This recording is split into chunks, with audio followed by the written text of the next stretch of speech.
Ma'am, step away from him. The command cut through the cold evening air before Danielle Brooks could even look up. A white beam from Sergeant Mark Keller's flashlight swept across her hands, the paper soup container between them, and the alderman shivering beneath the bus shelter. Danielle stayed crouched beside him. He can barely breathe, she said. Keller didn't look at the man first. He looked at her. Then at the grocery bag near her feet. Then back at her face. I said step away.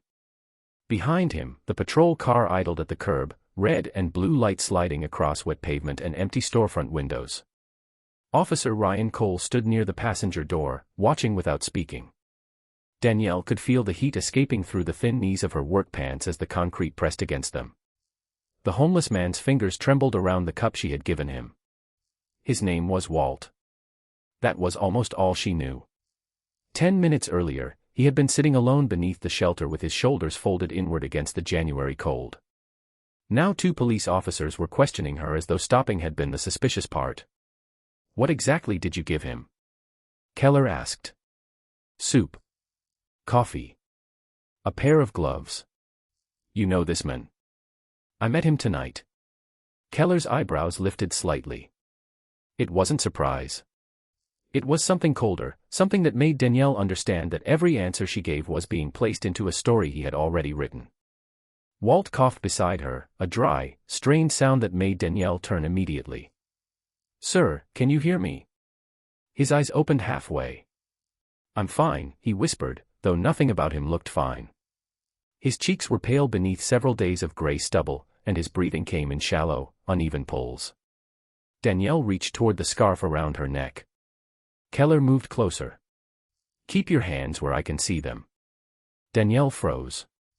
The scarf remained between her fingers. For 1 second, the whole street seemed to narrow around that sentence. The humming patrol engine. The buzz of a flickering pharmacy sign across the road. The steam lifting from the soup and disappearing almost as quickly as it formed. Ryan glanced at Walt, then at Keller. Sergeant, maybe we should get EMS over here. Keller kept his eyes on Danielle. First I want to understand what's going on. Danielle slowly lowered her hands. What's going on is that he's cold. We received a call about suspicious activity. Then whoever called should have looked closer. Keller's jaw tightened. Identification. Danielle stared at him. She had spent 9 hours managing a kitchen 3 blocks away, had boxed the last bowl of chicken soup because throwing good food away had never sat right with her, and had stopped because a stranger looked like he might not make it through another freezing night. Yet somehow she was the one being asked to explain herself. She reached carefully toward her coat pocket. Slowly, Keller said. Walt stirred. Leave her alone, he murmured. Keller barely turned. Sir, I'll speak with you in a moment. Walt tried to sit straighter, but his strength failed and his shoulder slipped against the glass wall of the shelter. Danielle moved instinctively. Keller raised one hand between them. Ma'am. This time Danielle didn't retreat. She looked past the badge, past the flashlight, directly at the alderman fighting for each breath. You can question me after he can breathe. Then she pulled out her phone and dialed 911. Danielle pressed the call button and gave the dispatcher the address, keeping her voice steady while Walt struggled to answer simple questions beside her. The ambulance was already on its way when something about the cold, the soup, and the thin gloves on her hands pulled her mind back 3 hours earlier. At 6:15 that evening, the community center kitchen had been almost empty. Stainless steel counters reflected the pale fluorescent lights, and the industrial refrigerator hummed behind her as Danielle tied off the last trash bag from dinner service. She had been on her feet since 9 that morning, serving nearly 100 meals, checking deliveries, correcting invoices, and reminding 2 teenage volunteers that wiping a table meant cleaning the edges too. By closing time, all she wanted was a hot shower and 10 quiet minutes in her apartment. Then she saw the pot. 1 bowl of chicken and vegetable soup remained at the bottom. Danielle reached for a storage container instead of the trash can. You are doing it again, Marcus Reed said from the doorway. He was the center's maintenance supervisor, already wearing his coat. Danielle snapped the lid into place. Doing what? Taking food home that you are not going to eat. She smiled without looking at him. Somebody will. Marcus shook his head, but there was no criticism in it. Everyone who worked there knew Danielle's routine. If bread was left after service, she wrapped it. If temperatures dropped below freezing, she kept spare gloves near the employee entrance. She never called it charity. Her father had hated that word when people used it carelessly. Samuel Brooks had served 12 years in the United States Army before Danielle was born, and although he rarely spoke about where he had been, he spoke often about what people owed one another.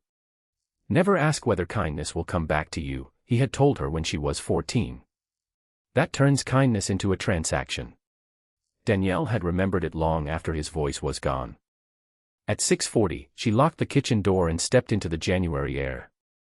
The temperature had fallen to 28 degrees, and wind pushed newspaper scraps along the sidewalk. She walked toward the bus stop with the soup tucked inside a grocery bag beside a paper cup of coffee she had bought for herself. That was when she noticed the older man. He sat at the far end of the shelter, shoulders rounded beneath a worn olive coat, hands hidden beneath his arms. People passed within 3 feet of him without slowing. Danielle almost did too. Her bus was due in 4 minutes. She was tired. Her apartment was warm. Then the man lifted his head and looked toward the shelter schedule. "Excuse me," he said quietly. "Do you know what time the veterans' shelter closes?" Danielle checked her phone. 8 minutes earlier.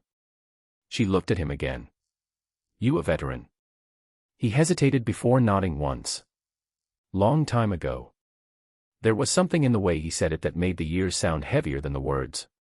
Danielle looked at the approaching bus headlights in the distance, then at the soup in her hand. She stepped away from the curb. "What is your name?"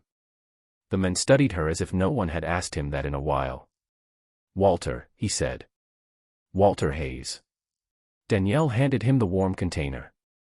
"I am Danielle."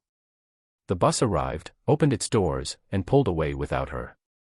The taillights of Danielle's bus disappeared at the next intersection, leaving her beneath the shelter with Walter Hayes and the low whistle of winter wind moving through the street. She watched the empty lane for a moment, surprised by how quickly an ordinary decision could change the shape of an evening. Walter held the soup with both hands, letting the warmth settle into his fingers before lifting the lid. "You did not have to miss your bus," he said. Danielle sat on the opposite end of the bench, leaving several feet between them. "Another one comes in 20 minutes. Walter gave a quiet nod. He ate slowly, almost carefully, as though he had learned not to trust anything that disappeared too fast. Under the shelter light, Danielle noticed details she had missed from the sidewalk. His olive coat was worn at the cuffs but buttoned neatly. His shoes were old, yet the laces were tied with precise symmetry. Even exhausted, he kept his back straighter than most men his age. When he finished half the soup, he folded the napkin into a small square and placed it beside the container instead of dropping it into the bag. "You said the veterans' shelter," Danielle said. "Were you Army?" Walter's spoon stopped for half a second. "Yes, ma'am. My father was Army." His eyes lifted. "What did he do?" "Transportation. 12 years. Walter nodded with a familiarity that needed no explanation. "Good people keep everything moving." Danielle smiled faintly. He would have liked hearing somebody say that. Walter looked toward the road. A delivery truck rolled through the intersection, tires whispering over damp pavement. "He gone. Almost 11 years. Sorry to hear it." Danielle tucked her hands into her coat pockets. "Thank you." Silence settled between them, but it was not uncomfortable. Walter finished the soup, then reached automatically for the plastic lid. And sealed the empty container. His movements were measured, almost procedural. Danielle noticed him glance toward every approaching car before returning his attention to the street ahead. Not frightened. Alert. Habitual. "How long have you been out here?" she asked. Walter's expression changed so slightly she might have missed it if she had not been watching. "Long enough. There are other shelters." "I know. The center where I work has a veterans outreach coordinator on Tuesdays." "I appreciate that." The answer was polite, final, and Danielle recognized the boundary. She did not push. Her father had taught her something else too. Help offered without dignity could feel like another kind of taking. She reached into her grocery bag and pulled out the unopened gloves she kept for cold nights. Walter looked at them, then at her. "Keep those. I have another pair." That was not completely true, but it was close enough.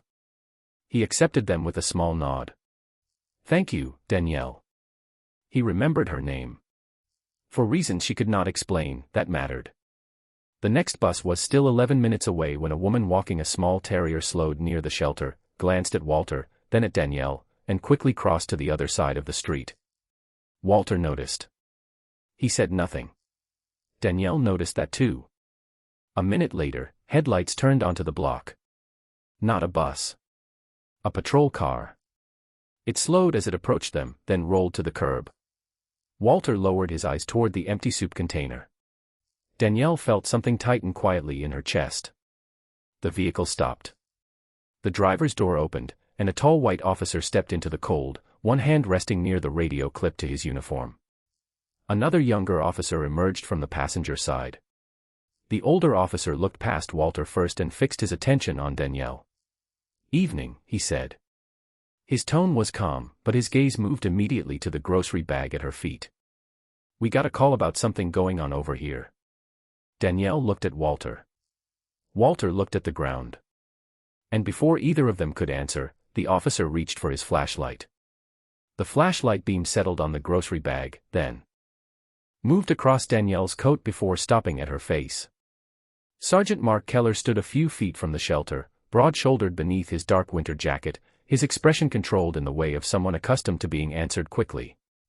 Officer Ryan Cole remained closer to the patrol car, younger, quieter, watching both Danielle and Walter instead of only one of them. "What is in the bag?" Keller asked. Danielle glanced down. An empty soup container, napkins, and a pair of gloves. "Anything else?"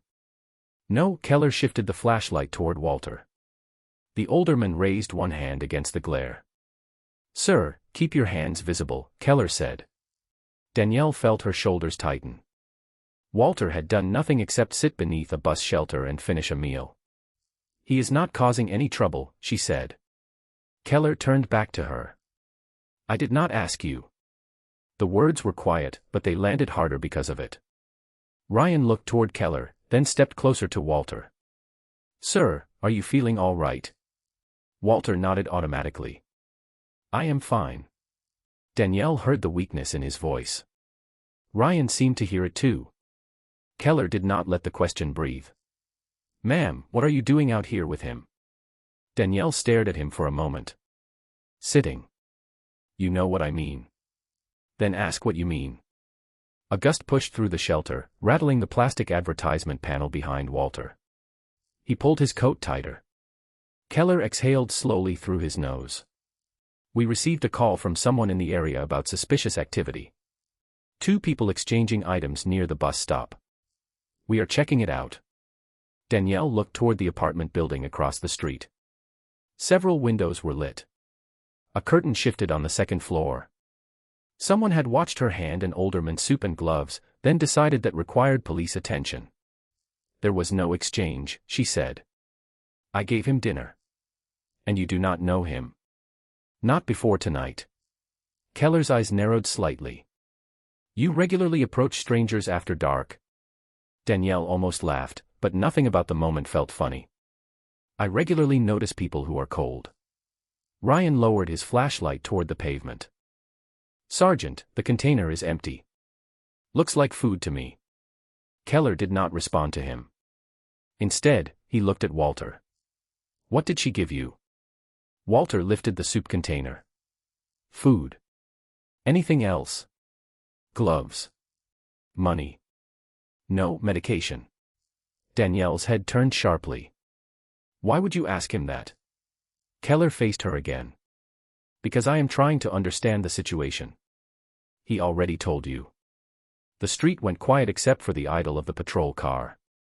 Danielle could feel her pulse in the tips of her fingers, but she kept her voice level. She had learned long ago that a black woman's frustration could be interpreted by strangers before her words ever reached them. So she chose each one carefully. Keller took a step toward the shelter. "I need to see your identification." "For giving someone food?" "For my report." Am I being detained? Ryan's eyes flicked toward Keller. It was the first time anyone had asked the question directly. Keller paused just long enough for Danielle to notice. I am asking for your identification. That was not my question. Walter shifted on the bench. His breathing had become more noticeable now, short pulls separated by small pauses. Danielle looked at him. Keller continued speaking, but his words blurred for a second because Walter's right hand had begun to tremble against the paper container. Walter. Danielle said. He tried to wave her off. Just cold. She stood halfway, moving toward him. Keller immediately raised a hand. Ma'am, stay where you are. Danielle stopped. Walter bent forward, trying to draw a deeper breath. Ryan's posture changed. Sergeant, something is wrong. Danielle looked directly at Keller. He needs help. Keller glanced at Walter, then back at her. We will handle it. Walter's breath caught again. Danielle reached for her phone. Keller's voice sharpened. Ma'am, I told you to stay where you are. Her thumb was already waking the screen. She did not raise her voice. You came here looking for something suspicious. She looked at Walter, then back at Keller. I am looking at a man who cannot breathe. Danielle's thumb pressed the emergency call button before Keller could answer. She gave the dispatcher the intersection, described Walter's breathing, and repeated his approximate age as calmly as she could. Keller watched her with a tight expression. I told you we would handle it. Danielle kept the phone to her ear. Then help him. Walter leaned forward, elbows near his knees, trying to pull air into his lungs without drawing attention to himself. Ryan moved closer. Walter, look at me. Stay with us. Keller reached toward his radio at last and requested medical assistance, but Danielle had already heard the dispatcher confirm that paramedics were less than 4 minutes away. 4 minutes suddenly felt enormous. Ma'am, I still need your identification, Keller said. Danielle looked at him in disbelief. Right now. You are part of the call. I am part of the call because someone saw a black woman give an old man dinner. Keller's face hardened. Do not turn this into something it is not. The words settled between them. Danielle felt heat rise beneath the cold against her cheeks, but she refused to give anger the steering wheel. I did not turn it into anything, she said. I told you exactly what happened. Walter lifted his head. She helped me. His voice was thin, but clear. Keller glanced toward him. Sir, save your breath. Walter shook his head. No. You keep asking about her. Ask me. Ryan looked away for a moment, his jaw tightening. Keller shifted his weight. Nobody is accusing anyone of a crime. Danielle held his gaze. Then why have you spent 10 minutes treating kindness like evidence? A distant siren rose beyond the buildings. Walter closed his eyes briefly. Danielle crouched several feet away, careful not to crowd him. Walter, the ambulance is coming. He nodded. Knew you were stubborn, he whispered. A faint smile touched her face despite everything. You met me 20 minutes ago. Long enough. The siren grew louder. Red light flashed across the storefront windows as the ambulance turned onto the block. 2 paramedics stepped out carrying medical equipment and moved directly toward Walter. Danielle gave them space while answering questions about when she had noticed his breathing change. One paramedic wrapped a blood pressure cuff around Walter's arm while the other checked his oxygen level. Their expressions became serious, but controlled. We are taking him in, one said. Walter looked toward Danielle as they helped him onto the stretcher. My bag. Danielle bent toward the worn canvas bag beside the bench, but Keller spoke immediately. Leave it where it is. She stopped. Ryan stepped forward. I can get it. He lifted the bag carefully and placed it near the stretcher. As Walter adjusted his coat, a thin chain slipped from beneath his collar. Something small struck the concrete with a sharp metallic click. Everyone close enough heard it. Ryan looked down. 2 worn identification tags rested beneath the shelter light. He picked them up and turned them over in his gloved hand. His expression changed. Walter E. Hayes, he read quietly. Walter opened his eyes. Those belong to me. Ryan stared at the faded lettering, then at the older man. You served. Walter gave a tired nod. United States Army. Keller's flashlight lowered. Danielle barely looked at him. She was watching Walter. Is he going to be all right? She asked the paramedic. You called at the right time. The ambulance doors closed a moment later, carrying Walter and the worn tags inside. Danielle stood beneath the shelter as the lights disappeared down the street. Behind her, Keller finally spoke. Ma'am, about your identification. Danielle turned slowly. He told you what happened. Your partner saw what happened. The paramedics saw what happened. She pulled her coat tighter around herself. What exactly are you still trying to prove? Keller did not answer immediately. The ambulance was gone now, and without its lights the block felt strangely dim. Cold air moved through the shelter, carrying the faint smell of coffee and wet pavement. Danielle stood beneath the buzzing overhead lamp with her phone still in one hand, waiting. Ryan looked at Keller as if he was waiting too. Finally, Keller lowered his flashlight. I am completing an incident report, he said. That is all. Danielle glanced toward the street where Walter had disappeared. Then write what happened. Keller's expression tightened. I intend. 2. Write that he told you I helped him. Ryan shifted his feet. Keller said nothing. Write that I called for medical help while you were still questioning me. The silence stretched. Danielle could hear a traffic signal clicking at the intersection. She was tired now in a way that had nothing to do with standing all day. The cold had worked through her coat, but the deeper exhaustion came from having to explain something that should have required no explanation at all. Ryan cleared his throat. Sergeant, I have her name from the emergency call. Danielle Brooks. Dispatch can verify the number if we need it for the report. Keller looked at him. I asked for identification. I know. Ryan's voice remained respectful, but something had changed in it. I am just saying we have what we need. Danielle watched Keller study his younger partner. For a moment, nobody moved. Then Keller closed the small notebook in his hand. You are free to go. Danielle almost smiled at the phrase. Free to go. As if she had somehow needed permission to leave a bus stop where she had been waiting for a ride home. She picked up the empty grocery bag. Walter's napkin was still folded neatly beside the bench. She placed it inside. What hospital did they take him to? She asked. Ryan answered before Keller could. St. Matthew Medical Center. About 2 miles east. Danielle nodded. Thank you. Keller turned toward the patrol car. Ryan stayed behind for another second. He reached into his coat pocket and pulled out something small. This fell near the stretcher, he said. In his gloved palm was a thin metal chain. One of Walter's identification tags had apparently slipped loose when the paramedic returned the pair to him.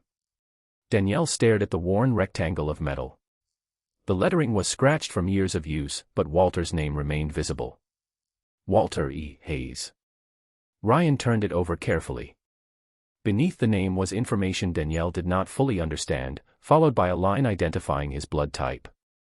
Something about seeing his life reduced to stamped letters on a piece of metal made her chest ache. We should get this to him, she said. Ryan nodded. I will take it to the hospital after shift change. Danielle looked at him. Promise. Ryan seemed surprised by the question. Then he closed his hand around the tag. Yes, ma'am. I promise. Keller called from the patrol car. Cole. Ryan stepped away, but Danielle stopped him with one last question. Did you know he was a veteran before that fell out? Ryan looked toward the dark street. No, would it have mattered? He did not answer quickly. That hesitation told Danielle more than any polished response could have. Finally, Ryan said, it should not have. She nodded once. No. It should not. 30 minutes later, Danielle sat alone on a city bus, her forehead resting lightly against the cold window. Storefronts drifted past in streaks of white and amber. She kept thinking about Walter's empty seat beneath the shelter, his careful hands, the way he had said long time ago when she asked about the army. She wondered how a man could once wear a uniform that made strangers thank him, then years later sit 3 feet from hundreds of people who never asked his name. When Danielle reached her apartment, she left her coat on, set her keys on the kitchen counter, and called St. Matthew Medical Center. The nurse could not tell her much, only that Walter Hayes had been admitted and was stable. Stable. Danielle closed her eyes. For the first time all evening, she allowed herself to breathe deeply. Then, just before she ended the call, the nurse paused. "Are you Danielle Brooks?" Danielle straightened. "Yes. Mr. Hayes asked us to write down your name." Danielle looked at the dark window above her sink. "Why?" The nurse's voice softened. "He said someone might come looking for you." Danielle barely slept. Walter's words stayed with her long after the hospital call ended. "Someone might come looking for you." She checked the lock twice before going to bed, then felt foolish for doing it. Walter had sounded like a tired man with a complicated past, not someone sending a warning. Still, when 3 firm knocks struck her apartment door at 7:12 the next morning, Danielle sat upright before her alarm could ring. The room was gray with winter light. Another knock followed. She pulled on a sweater, crossed the narrow living room, and looked through the peephole. Her breath stopped. 2 dark sport utility vehicles were parked along the curb. 4 people stood outside her building in military uniforms. Danielle opened the door only a few inches. A tall man with silver at his temples stood closest. His posture was straight, his expression serious but not cold. "Danielle Brooks?" "Yes." The man removed his cap. "Colonel James Whitaker. United States Army." Danielle's hand tightened around the edge of the door. "Is Walter all right?" Something shifted in Whitaker's face. Not surprise exactly. Respect. "He is stable. We spoke with the hospital this morning." Danielle opened the door wider. "Then why are you here?" Whitaker glanced at the officers behind him. One was Captain Olivia Grant, whose eyes carried the same quiet gravity. The other 2 men looked older than Danielle had expected, both standing with their hands folded in front of them. Whitaker reached into his coat and held out a small photograph. It was faded at the edges. 6 young soldiers stood beneath a blazing desert sky, dusty uniforms hanging from tired shoulders. Danielle recognized Walter immediately, though he was decades younger. He stood near the center, lean and unsmiling, one arm around another soldier. "Walter Hayes was an army medic," Whitaker said. "And that description barely covers it." Danielle looked closer. "He told me he served." That was all. "That sounds like Walt." Whitaker pointed to the young man beside him in the photograph. "That is me." Danielle looked up. Whitaker's voice grew quieter. 23 years ago, our unit got stranded during an evacuation. Communications were down. Several men were injured. Walt kept everyone organized until help reached us." He paused. "I was one of the men he refused to leave behind." Danielle stared at the photograph again. The homeless man from the bus shelter had folded his napkin carefully and thanked her for soup. Nothing about him had asked to be admired. Captain Grant spoke softly. "Walter disappeared from the Veterans Network almost 2 years ago. We had people trying to locate him, but he moved between shelters and stopped answering outreach calls." "Why?" Danielle asked. Whitaker lowered his eyes. "His wife died. Then he lost his apartment. After that, he started letting go of things one at a time." Danielle thought of Walter saying long enough when she asked how long he had been outside. Whitaker continued. "The hospital entered his military information last night. His name triggered an old contact request from our Veterans Support Office. That is how we found him." Danielle finally understood. "And he gave you my name?" "He insisted on it." Whitaker looked directly at her. "He said everybody kept walking until you stopped." Danielle shook her head. "I gave him soup." "No," Whitaker said. "You noticed him." The hallway became very still. Somewhere upstairs, a faucet started running. A heating vent clicked behind Danielle. Whitaker looked down at the photograph in her hands. 23 years ago, Walter Hayes stopped when the easier choice was to keep moving. His eyes returned to hers. Last night, you did the same for him. Danielle kept looking at the photograph until the faces in it stopped feeling like strangers. Walter stood in the middle of those young soldiers with the same quiet expression he had worn beneath the bus shelter, as if being needed had never made him feel important. Colonel Whitaker reached toward the picture but did not take it from her. "There is something else you should know," he said. Danielle looked up. Whitaker glanced at the two men standing behind Captain Olivia Grant. "These men did not come because I ordered them to." One of them stepped forward. He was in his early 50s, with close-cropped gray hair and tired eyes. "My name is Major David Mercer." His voice caught slightly before he continued. "Walter Hayes carried my best friend for nearly half a mile when our evacuation vehicle could not reach us.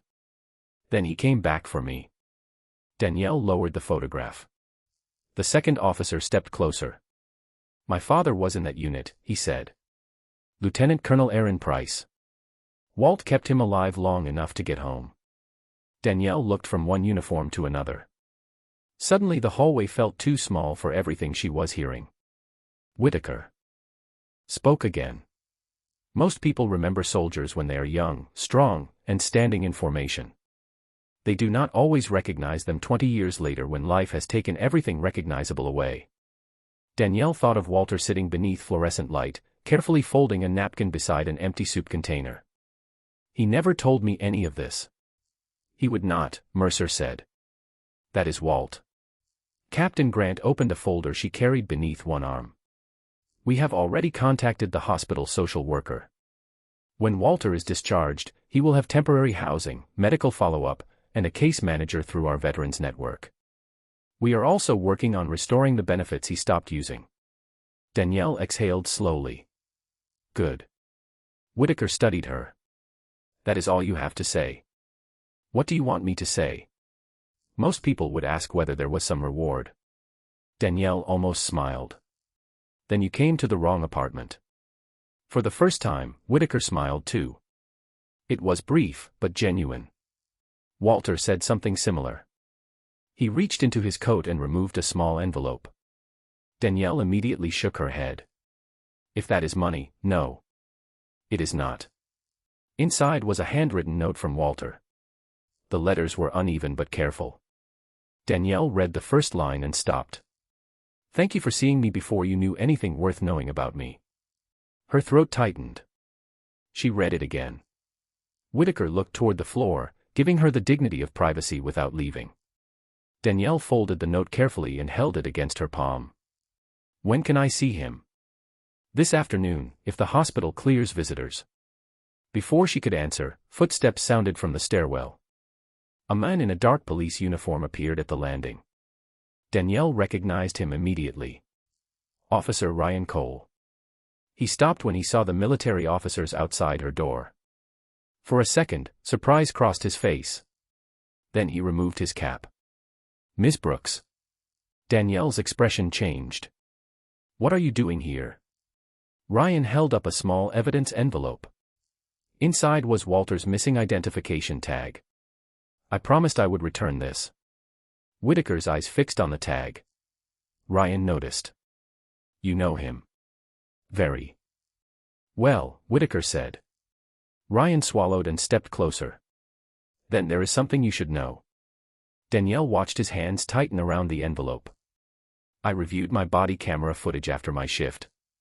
Then I reviewed Sergeant Keller's." The hallway went silent. Ryan continued. "Walter told us what happened." "You told us what happened." "The medical call confirmed what happened." He paused. "There was no reason to keep treating you like a suspect." Danielle said nothing. Ryan looked directly at her. "I filed a report with my lieutenant this morning." Her eyes narrowed slightly. "Against Keller?" "About the entire stop. Including my part in it." That answer surprised her. Ryan lowered his voice. "I should have spoken sooner." Danielle looked at the young officer for several seconds. "Why did you not?" Ryan glanced at Walter's tag inside the envelope. "Because it was easier to stand beside authority than question it." Whitaker's expression remained still, but his eyes softened. Danielle opened the door wider. Then maybe this is where you start doing the harder thing. 3 weeks later, Walter Hayes walked through the doors of Danielle's community center wearing a clean olive coat and carrying his old canvas bag over one shoulder. He was still thin, still moving carefully, but he stood straighter now. His identification tags rested against his chest beneath his shirt, and for the first time since Danielle had met him, he looked like a man going somewhere instead of a man waiting for the night to end. Danielle was sealing containers of soup when she saw him. Her hands stopped. Walter smiled. You still making people miss their buses? Danielle laughed softly. Only the stubborn ones.